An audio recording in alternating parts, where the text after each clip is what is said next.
Tonight on Wild Talk, we're looking at a small business that didn't survive the policy shifts. I'm joined by Cassie Premack to talk about what happens when legislation meets reality and who pays the price. We got hit with this ban and we lost $70,000 worth of inventory overnight. And when I say lost, I mean that it was no longer sellable and we didn't have a plan. Then we turn to the outdoors with Kate's Wildfinds, and she's talking all about ice fishing and finding the clips that'll keep you rolling. This is Wild Talk. Welcome to Wild Talk, the untamed voice of Canada's outdoors, where raw stories, real people, and wild places collide. This episode of Wild Talk is one for the books. Let's talk wild. Wild Talk, powered by Better Call Paul, is brought to you by Better Hunting, Better Stories, Better Call Paul. Umarex, Hunt with Air. Bronc Beer, Great Buckin' Beer. All right, everybody, welcome back. This is season 5 of Wild Talk. We're rolling on strong. We've got some great guests already in the can that you've seen. We've had the one and only Jim Shockey, a couple other spicy guests, but we got some great stuff coming in the future. But right now, I want to talk with a good friend of mine. I just chatting off the air there. She's like a sister to me. We've got a great friendship for a bunch of years now, and we met over a shared love of conservation, hunting, and specifically firearms. We've talked about firearms bannings on this show before, but what we haven't really talked about is how it affected a small business and the little person that kind of trickles down. We talk about how it affects the everyday gun owner, the hunter, the sports shooter, but we've never really put that personal feel to the small business owner and those that made a living from these firearms that were affected by the banning. So enough about the background there. Why we're here is to talk to my very good friend, Cassie Premack. Cassie, welcome to the show. Thank you for having me, Steve. I'm really excited to chat with you. I feel like it's been forever. It really has. We haven't had a chance to. I feel like it might have been the Wild Game Banquet, so it's really, really nice to chat with you. Holy, has it been that long? Maybe a little bit less, but pretty close. Wow, since we've had a true heart-to-heart, face-to-face type thing. And since then, you were there when Kaylee and I bought the Africa trip. We've been to Africa. Waiting for the stuff to get back. So, wow. Has it really been that long? Yeah, it's busy though, right? That's life. That's when you're working and you have kids and you're just trucking along, and it's been hunting season and all of those things. I watched a little snip of Kaylee's interview, which was really cool. I was just gonna call her Kay because that's what we do. That was really neat. Let's get into the meat and potatoes of why I asked you to be here. Totally. Like I said, I've talked about bannings and how it's hitting the everyday hunter, sports shooter, etc. But we never had a chance to talk to a small business owner and those that were directly affected monetarily by what came down. So before we get into that, let's give a little bit of a background about who Cassie Premack is. Who are you and where are you? So I'm out of Williams Lake now. So I am a sportsman. I'm an outdoor shooter, a hunter, conservationist. My passion is the outdoors. I grew up in an outdoor landscape. So my parents were among many other families that took land owner grants from the federal government to settle the BC coastline following the Cold War. So grew up in this teeny little spot, boat access only, no roads. If the tide wasn't up, then we weren't leaving. The amount of times I showed up to school with seaweed on my boots or in a life jacket because I forgot to take it off on my way to school I can't even count the amount of times. It was a weird way to grow up, but it really put this love of being in the outdoors in me. And I just really enjoyed being in the backcountry and in the forest. And I had my kids pretty young. Like I was in my early 20s, and by the time I was 26, I had 4 little humans, and as I said, they've got some special needs. So a lot of my early 20s was spent being a mom and just focusing on making sure that they weren't doing things that they shouldn't be doing, or that they were getting the supports that they needed. And like any person who's a parent, or especially somebody with special needs kids, like that so much of your energy goes into that. You're not sleeping. And then as they got older, as I got more supports and we got them diagnosed and started to kind of get those pieces to click in, I started to be able to access the backcountry again. And one of the things is that I like being outdoors by myself. It's a weird thing. As a woman, that's not something you see often, or at least not something I see often. But when you're in the backcountry, especially in the interior, we've got bears, we've got cougars, we've got other things that I need to be aware of. So it kind of transitioned from hiking and being in the backcountry to firearms and wanting to be safe and learning about firearms, especially like shotguns and things like that. And that led to a relationship that led me to opening KKS Tactical Supplies in Prince George. So opened that up in 2019, and from there, it was definitely an interesting process. I mean, we did home based business to begin with, and then found the storefront and um, wanted that space to be the inclusive space that I had found in the outdoor community, especially in Prince George. So Mm-hmm. that was my goal when opening the store anyway. Yeah, you really made a mark when that business came out. It was, what is this? And just quite literally, for lack of a better term, it exploded.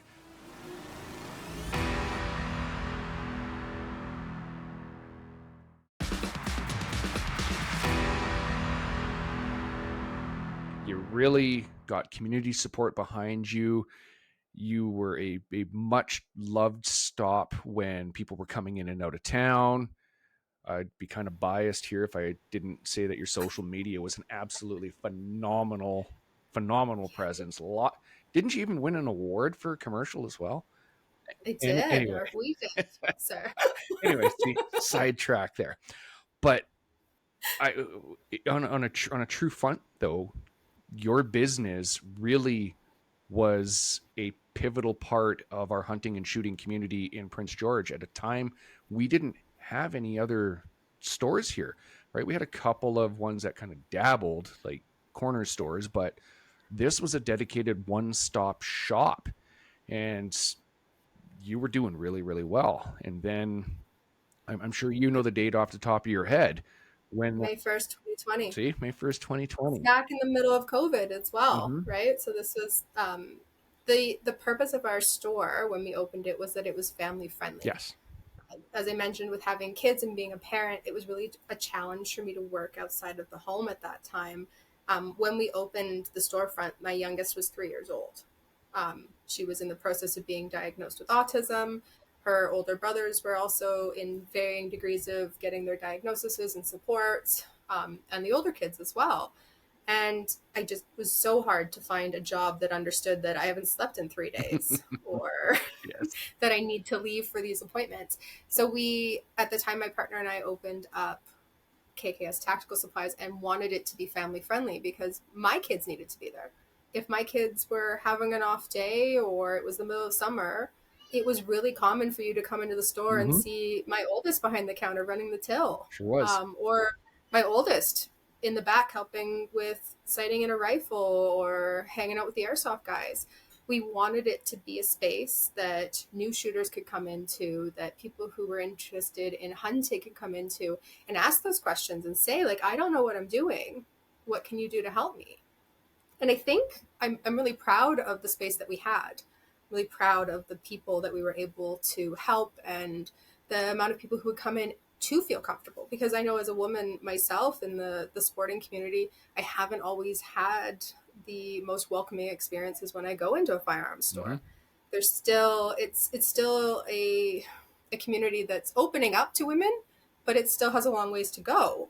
So the goal from day one was that this is a place that anybody can walk in and say, I want to start hunting. I want to start sport shooting. Can you tell me about this? What calibers do you like? What ammo should I use? Do you have a scope? How do I use a scope? All of those questions that we all have when we first start. And I think we forget about those things when we're first getting, like, once we're further down, we're like, oh no, I'm a pro. I've been doing this for You years. But weren't. there was a time where you weren't a pro. Yeah. There was a time where I wasn't a pro, where I didn't know what I was doing. And that's what the store was about. So we opened it May 19th, I believe, or maybe July. It may have been June 1st of 2019 when the storefront actually opened its doors. And within a year, so May 1st, 2020, we got hit with the OIC, the federal government's firearm ban. So they prohibited military style firearms, over 10,000 firearms and their variants overnight, Yeah. which is still years later, like we're 5 years later, such a kick in the gut because we had invested all our savings, we had invested our time, we had invested our money to open the store to have this inventory available to a very active sporting Oh, community in definitely. Prince George.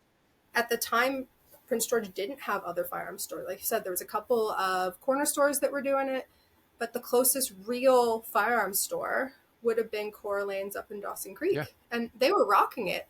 But who wants to drive through the Pine Pass in the winter Oh, if yeah. you don't have to? Like, it wasn't as accessible. Not that they do a great job, but it wasn't accessible to the people in the community they lived in. And we got hit with this ban and we lost $70,000 worth of inventory overnight. And when I say lost, I mean that it was no longer sellable and we didn't have a plan. There was no recompensation. I couldn't send it back to distributors. It just sat in my back room, locked up until we closed. And unfortunately, it was the first kind of kick and the first straw that led to us closing. Because not only were we dealing with that, but like you said, COVID happened at the exact same time, and we would have been fine through COVID, like many businesses were. We adapted and you move on. But when you lose that much inventory overnight without any compensation, that's a lot of money for a small business. Small business owners aren't typically sitting on huge like a lot of capital. It has to come from somewhere, right? That had to come from our savings. That had to come from working really, really hard to get that in there, and to have it just disappear was awful.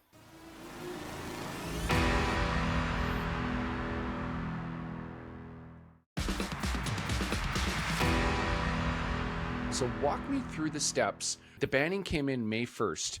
Yes. Did you hear any grumblings before May 1st? Was there any sort of feelers that were coming out, and what did that look like? About 2-3 weeks beforehand, we really started to hear some grumblings, but we didn't know or understand to what extent. We still see today when they start to do something. We saw something today, right? They're talking about the SKSs today. They always make some grumbles, but nobody could have predicted to the extent that they went on May 1st of 2020. So typically things are done in the House of Commons. They have a discussion, they pass these bills. But to do something by order in council, which is meant for administrative things, it's not actually meant to remove property or to make such a big drastic decision. I 100% did not expect it to be that. No. I thought if they're going to ban something, they might change magazine capacity limits. They might talk about some of the other things that happened after the firearm ban. Those were the types of things I was expecting. I was expecting the record keeping that came later. That kind of stuff would have been more in line with what I thought was going to happen. But the complete ban that they did on these military style firearms, which isn't a class of firearms. I mean, for anybody who, I'm assuming that most of you, if you're watching this, you know what our classes of firearms are. But I mean, we have 3 main classes of firearms in Canada. We've got our restricted, our prohibited, and our non-restricted. Our non-restricted firearms in Canada are the things we hunt with, typically, but also our sport shooting rifles. So a good chunk of what was prohibited was non-restricted firearms that were previously used for sport shooting and hunting. None of these firearms meet that all-encompassing military style. What does that mean? It's such an arbitrary term, right? It's a little bit scary. Maybe it's in a plastic stock. It's not any more dangerous based off of the style. Right. Yeah, there was the Mossberg, the Plinkster. The Plinkster. What's the other one? The one they banned. We've got the Plinkster. We had a few that they banned. Yeah, the Plinkster and there was a tactical version that they banned. They were identical. Yes. People will know what we're talking about there, and if you don't, take a look. It's the same gun. It's exact same rifle, with a different just stock. Slightly different furniture. So that just means the plastic's different on the outside. And it's not even that different. It's very, very minor differences. It's just it's cosmetic, right? So you heard these rumblings. Like, we're getting sidetracked. So it's what I knew we would, because firearms make us passionate, right? And a Yes. lot of our viewers and listeners, they're passionate about them. So I think they're going to appreciate a real world conversation by people who feel the same, and someone like yourself who's affected by it. So you heard the rumblings of these bannings coming. May 1st rolls around. What does that look like? How were you notified? We weren't really notified. I think that's the challenge, is that we weren't notified. I was so angry. Um, we came into work and we started to see the same things everybody else started to see through social media. Mm-hmm. It didn't even come from the RCMP. It didn't even come from licensing of any type. This came through social media. And then through social media, checking the FRT, the firearms reference table, which anybody who's tried to check that is a gigantic document that's going to crash your computer more than likely. Mm-hmm. And it's not filtered. Like, there is no newly added section. From there, from social media, we were kind of able to track down the original list. Mm-hmm. I don't know if anyone's seen the original list, but kind of that original list that came, I believe it was the CCFR that might have actually posted it originally. Yeah. And I started calling my MP, so both of them. So at the time, both Todd and Bob, and that was an interesting conversation because they didn't have any information either. They didn't know. They didn't know. They didn't know how to help. They didn't know what to do. I ended up calling the chief firearms office because, again, they didn't know what to do. Nobody had any answers for me. I'm a business owner, a fairly new to business owner, and I've just lost thousands and thousands of dollars of inventory overnight. Like, it was awful. It was absolutely awful. Like, I couldn't sleep, honestly. Oh, no kidding. For days, because I couldn't think of, like, what do we do? What do we do with this stuff? I don't know what this means. I don't know if they're going to just take it. I don't know if they're going to compensate me for it. I don't know what this looks like in the future, right? Because so many of these firearms were sporting shooting rifles. So a big part of my business wasn't just the firearm, but it was the accessories, the ammunition. So when you ban almost every single firearm that can be used in something like 3-gun shooting, those guys were buying ammo by the box of thousands. Oh, yeah. Thousands of rounds at a time, gone, because they can't shoot it. Mm-hmm. And then we started to it got worse because we started to realize that wasn't an end. That OSC is a open document that can be added to. And it was. Yeah. About less than a month later, another batch of firearms, which was thousands of dollars more out of my inventory, gone.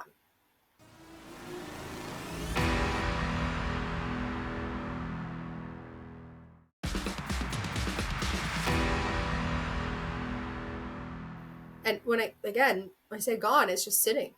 Mm-hmm. Sitting, and you can't do anything with it. Can't sell it. I can't return it. Yeah. And it's now prohibited, and not in the sense of like a regular prohib, because a regular prohib, I could have somebody with a prohibited license come and buy it. Mm-hmm. But these are not that class of prohibited. We still don't even know what this class of prohibited is, aside from it's prohibited. Yeah. You keep it the same way you would as it was previously classed in your gun locker, and hope one day that the government is going to reimburse them. Mm-hmm. And we don't know what that looks like. And it's really frustrating. Oh, yeah. I have to say, it's still really frustrating. It's still really raw. I mean, the store closed December 2022 after 2 full years of just trying to recoup what happened on May 1st. Oh, yeah. Like, what was crazy, the crazy about that, where they're adding to it, is I remember there were some cases you could sell a firearm, like a non-restricted, and then days later it would be added to the FRT, and people are going, you just sold me a $2,000 firearm that is now banned. And these customers are coming to you quite ticked off. Like, how were your customers taking this? Like, they were obviously quite up in arms, so to speak, and tentative, right? Yeah, they were upset, and rightfully so. I was upset. Mm-hmm. As a business owner, as somebody who was, that my goal was to be a part of my community. Why would I want to sell something to somebody that they're not going to be Mm-hmm. able to use? Right? Like a firearm is an investment. We're talking sometimes thousands of dollars, if not more. And you, I sell it to you, and the next day it's prohibited, and I can't take it back from you. Yep. Right? I can't take your money and give it back to you and take the firearm back. Because if I get caught doing that, then that's my firearms license Exactly. gone, which pays my bills and takes care of my children. I'm trying to keep a roof over my head and over my store. And it was awful. It was absolutely horrible. And there wouldn't be an announcement again. No time in my experience did I get a list as things were happening from the people who did my licensing. No. I had to track it down. I had to be hyper vigilant of websites and things that the CCFR and the NFA were posting, and cipher through what is real and what is BS and Mm-hmm. what's going to happen. And when I'm thinking about my next purchases, what do I purchase? Because there's a market for these things. This is what people want, Mm-hmm. because they're sport shooting That's rifles. right. But if I buy them and the next day or whoever decides I can't have it anymore, it's gone. It's gone, and I either am sitting on the inventory, or somebody who came to my store trusting me is stuck with it. And that did happen. I remember reading many times where, as I said, where somebody would come in, the store owner would check the FRT that morning and go, all right, I can sell you this. And the next day that FRT is updated and that gun is now prohibited. Not just prohibited, as you said, but you can't even pull it out of your gun safe. You can't pull it out of storage and even legally look at it. Right? I can't do anything with It's it. You can't ridiculous. it is ridiculous. And it led to so much stress. Oh yeah. Like, I mean, you as a friend, you saw the amount of stress that led to, like the anxiety Yeah. that caused, the amount of tension that caused in relationships, the amount of just, it was awful. You don't go into business thinking you're going to fail. No. You don't make the plans and find the space and find investment and save and do all the things that we had to do to open the doors, Mm-hmm. to think that A year later. somebody in a different province is going to make a decision on a random day that's going to affect your entire life. Yeah. And not only did it affect my entire life, it affected my children's lives, it affected my partner at the time's life, it affected everything for us, because that was our livelihood. Mm-hmm. That was our investment. That was what I did every single day. I got up, I got my kids ready, Yep. got them to where they needed to go, and I went to the store. Yep. And I'd be at that store all day long doing what any business owner does. I mean, anybody who runs a small business knows that's your life. Mm-hmm. You're doing that to keep a roof over your Yep. head. You're doing that to put food on the table. And when you don't know what's coming next, it's horrible. It's absolutely horrible. Like, I struggled with depression. I struggled with sleep. I struggled with anxiety. I was awful. I have to say, like, it was really, really hard, and to just keep trying, right? Oh, because exactly. if I didn't love what I was doing, I wouldn't have done it in the first place, right? Like, I wouldn't have been in that store. I wouldn't have made the investments. I wouldn't have made the connections with the community that I did. But it started on May 1st, and then it just kept going.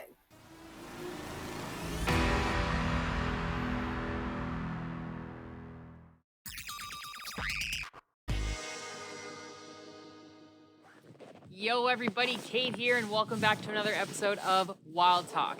Usually for this segment, we're going online, we're pulling deadly videos of outdoorsmen from around the world doing their thing, but this week we're going to mix things up.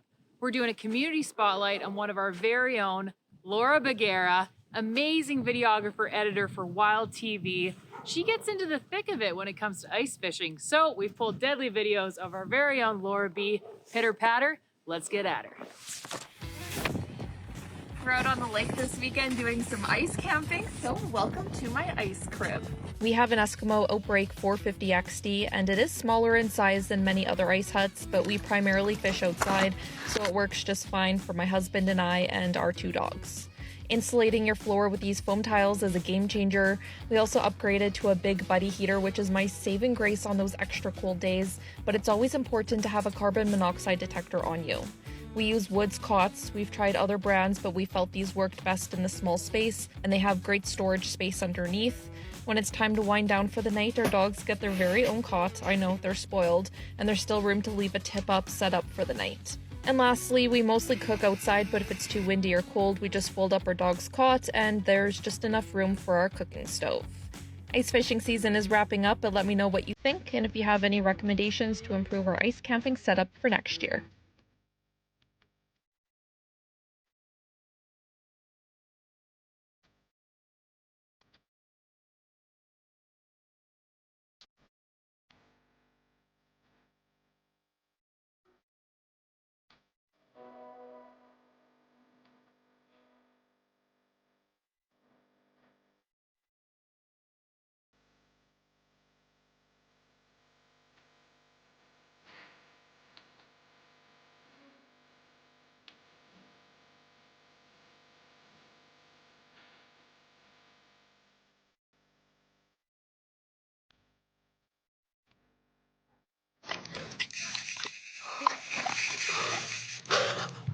I was not prepared to catch my personal best fish multiple times this weekend.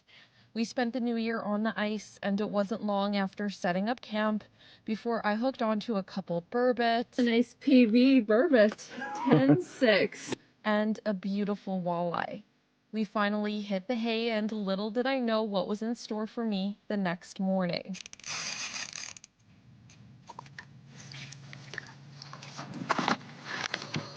I then hooked onto this incredible 27-inch walleye, but by then things had slowed down, so it was time to make some brekkie, or so I thought.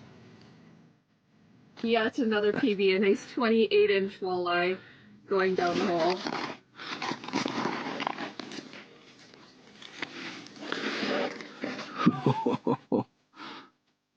Did you know if you can't catch a fish, it's the fish's fault, not yours?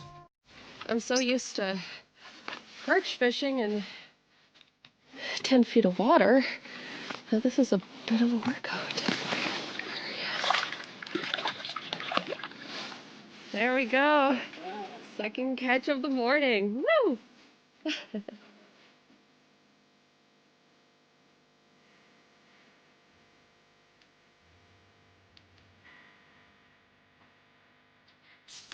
All right, everybody. I hope you enjoyed those videos of our very own Laura. Laura, thanks for coming out and doing what you do best. We'll see you guys next time on Wild Talk.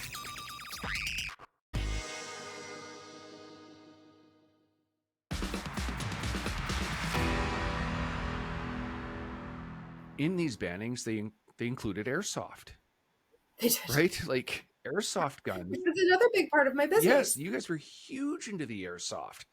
Yeah. So We partnered with the PG Airsoft guys. We had an indoor airsoft range for a period of time. We didn't know if that was going to be next, how much of it was going to be next. We knew that they were talking about magazine capacity limits and magazine laws. So Canada's not really a manufacturer of a lot of things firearms related. I don't know if people are aware of this. We've got a handful of really cool businesses, but the bulk of what comes into a firearm store is manufactured in the United States or overseas. Yeah.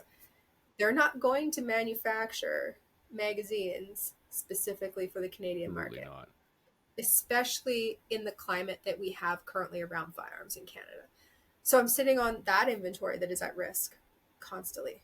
My handgun inventory, right? We saw in November of 2022 the moratorium on handgun sales. Again, rumblings, we knew something was coming, but not what. Were they going to take them all like they had just done with the original with the OIC? Were they going to do another OIC? Were they going to tack these on to the OIC? What were they going to do? They also changed the laws around how we purchase things, right? So we have to run our PAL.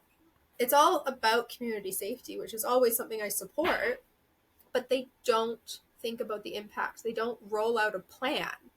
At no point do they say, hey guys, this is coming. Here's some training. Mm-hmm. They go, surprise, it's Tuesday. That's right. You're not wrong. And we watched it. I remember chatting with you many times going, hey, guess what? Something's coming. What is it? What is it? What is it? They can't be serious. Right? They Right? just did that. And not only did it affect your firearm inventory, it affected firearms that were pre-purchased, right? Some of these people had bought them or waiting for them to ship in, and who's out the money at that point? These customers have paid you. These firearms have not made it to you. Who's on the hook for that? Right? Me? I'm on the hook for that. Exactly. It's an right? absolute mess. You and I had conversations about this, and we laughed every time we talk about it. So what do you think about them banning the coffee? That's a myth. They never banned a coffee. That was brilliant marketing by the BRCC. They banned something called Black Rifle, right? Which was a legit AR. Yes. Right? So, and then... But it's a good time when they did really good with that marketing. I do. It's brilliant marketing, but you still see it. You still see it now. You'll see it. Still see it in some of the social media groups. Oh, they were dumb and they banned a coffee. No, they didn't. These people that were behind it really did some digging, because they did not ban a website, ar15.com. They banned a upper receiver, I believe it was, that was manufactured by the website ar15.com. So they did a lot of research, and they really dove deep. Like, whoever made that list, some of the things, so like we had the Typhoon shotguns. Yes. 12 gauge semi-automatic magazine fed shotguns. They say AR style in the description. So they're not an AR platform. Nope, they're a style. But anything that had AR even in the description of it could potentially be linked to that, was encompassed in this original ban. So some of the things were really odd. Like, there was an airsoft gun. There was the shotguns. Yep. The shotgun, the bore diameter. I mean, they've never actually changed the wording in the OIC, but they tweeted about it. So that's what counts. The RCMP made a nice tweet saying that's not what we meant. Yeah. Which still blows my mind that's I think it's the reason why it blows my mind is you can take this, you can ban $70,000 worth of my inventory overnight, but you get to tweet that that's not what you meant. Yeah. Yeah. Like, I remember you and I chatted about it, because there were, again, one of the many conversations we had down at the shop where somebody came in and they were talking about that, and they said, but they did a tweet that says, I'm okay. And I said, do you really want to get up in front of I think you went, you snickered and you walked out, because it was hilarious. Because do you really want to get up in front of a judge with the tweet and go, Your Honor? But they said on Twitter at the time, right? And the person was like, I never really thought of it that way. Right. Well, and they intentionally didn't change the wording. This is what is really like, I'm not a doom person. No. You know me. That's not. But you're a realist. When you know that they have this in writing, it's a tool that they could use later on. And having been somebody affected by all of this, I truly believe that they're intentionally not changing these wording, because if they leave it as it is, a decade down the road, they have this already. Yep. They just pull it and go. Because, I mean, myself, the CCFR, and 3 other parties tried to fight this already through court, and we didn't win.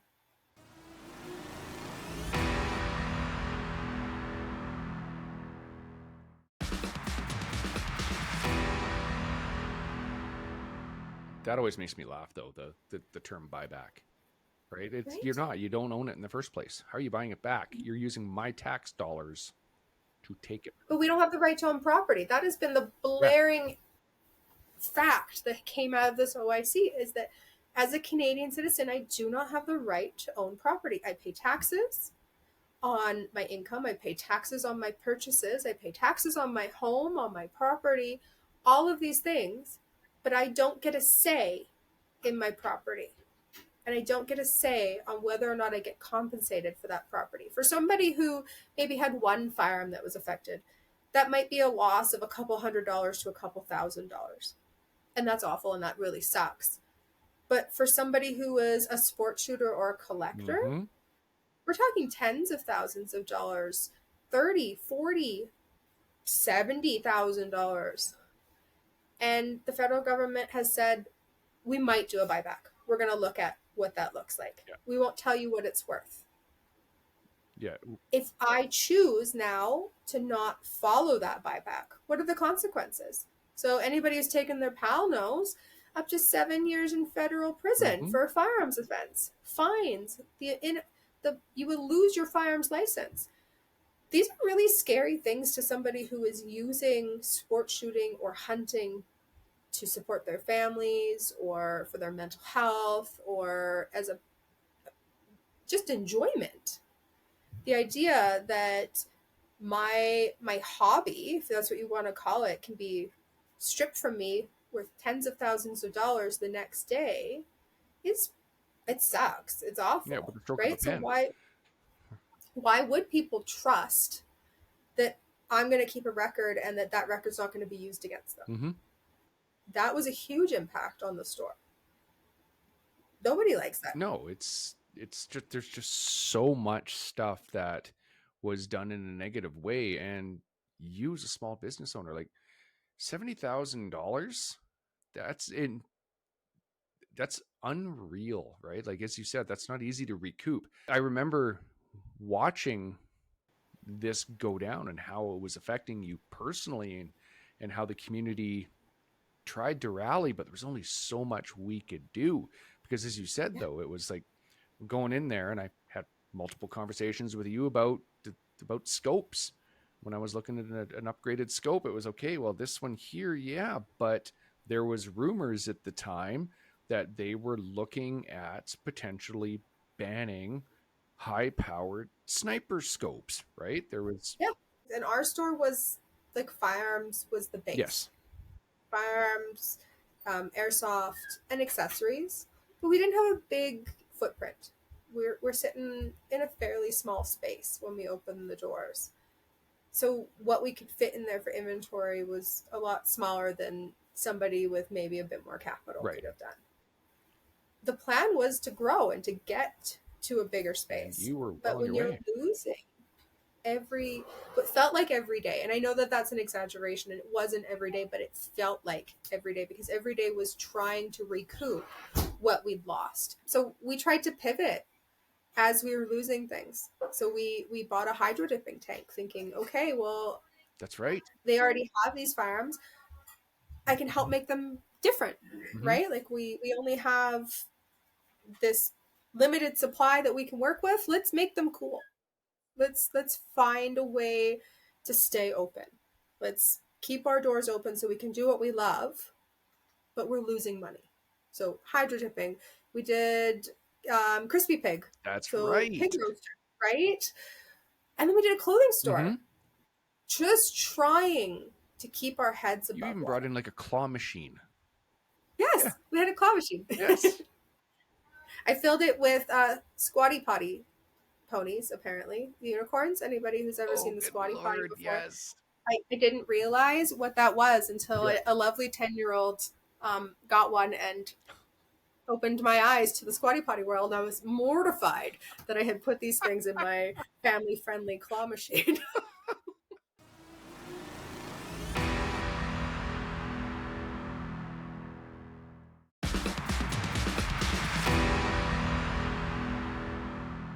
The way you guys pivoted, though, to try and deal with something that shouldn't have even been having to deal with, right? When you open a business, No, you're looking at making a solid living so you can expand and grow and feed your family, and then all of a sudden, with the stroke of a pen, $70,000 is gone. And just how many small businesses across Canada had at least $70,000 that had to close, the same as you did? Just Yeah. if you were to look back at it, I guess, is there anything you could have or would have done differently, or is this something that was just so far out of your hands that no matter what, it would have happened anyway?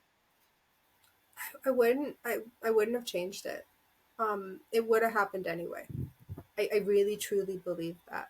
Like we weren't only black guns, Right. if that's what we want to call these scary guns.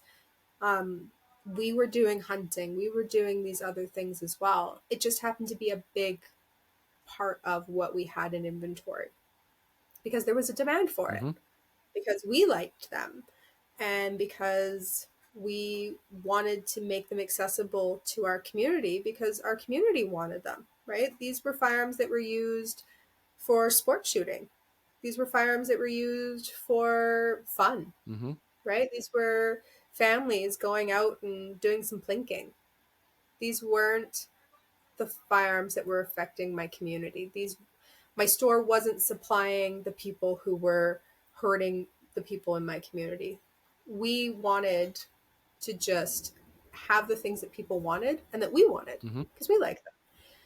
So it wouldn't have changed anything because nobody would have thought that this is the direction it was going to go in. Yeah. Who would have thought that it had been 80 years since this had been used previously, that this was something that would happen again? Yeah. I didn't see that. No. I knew things were going to change and things were going to happen and you adapt, right? If we had just had the other things happen, if we had to record the sales and do the checking online, that would have been okay. People would have adapted. I don't think people would have had as much pushback to it if they hadn't already just done the OIC before. Yeah. Even the moratorium on the sale of handguns, if that had been the only thing, because they didn't take that away, people can still use them. We have not ways around it, but we have the ability to lend. People can still take other people to the range. It creates more paperwork and it's a little bit harder, but it didn't take them away. Right. But nothing would have prepared us for the OIC and losing that overnight. And the fact that there was no plan. Had the federal government had a plan, if they had done this OIC and then they said, this is what we're doing, but this is what we're going to give you, that would have been different. Yeah. Because maybe then I would have recouped $35,000. I would have known what was going to happen. But this caused so much anxiety in my home, in my life, in my kids. Right? My kids watched all of this. I did a Facebook post today about some of the memories I have of having the store with the kids. You did. And I have some amazing memories of my kids being in that store and some amazing memories of people that I met, like you and other people, right, who came in and who became family. The OIC made it impossible for the store to stay open, but I wouldn't change those experiences. I wouldn't change the fact that I got to be a part of such a cool community. And I'm so grateful still to the amount of support that we got from that community, right? Like anybody who talks about Prince George, like Prince George gets a lot of negative PR. But my experience with Prince George, it is the place with the best people, the most heart, and where people show up for each other. Definitely. And that to me is, I wouldn't trade any of this for that. No. I think, yeah. Absolutely perfect way to end it there, Cass. So thanks for joining me. This has been fun. I knew it would be. I've wanted to get you on here for a while to talk about the small business side of what happened here. So really appreciate your time, my friend. And we'll have to do it again. I mean, and what I mean by do it again is get together like face to face and hang out and don't leave it so long. Yeah, I agree. It's hard when there's distance. It is, but you're up here every so often. And I do. I do come up every so often. Awesome. Yes. Thanks for watching, everybody. We'll see you soon. Wild Talk, powered by Better Call Paul, is brought to you by Better Hunting, Better Stories, Better Call Paul. Boomerex, Hunt with air. Bronc Beer. Great Buckin' Beer.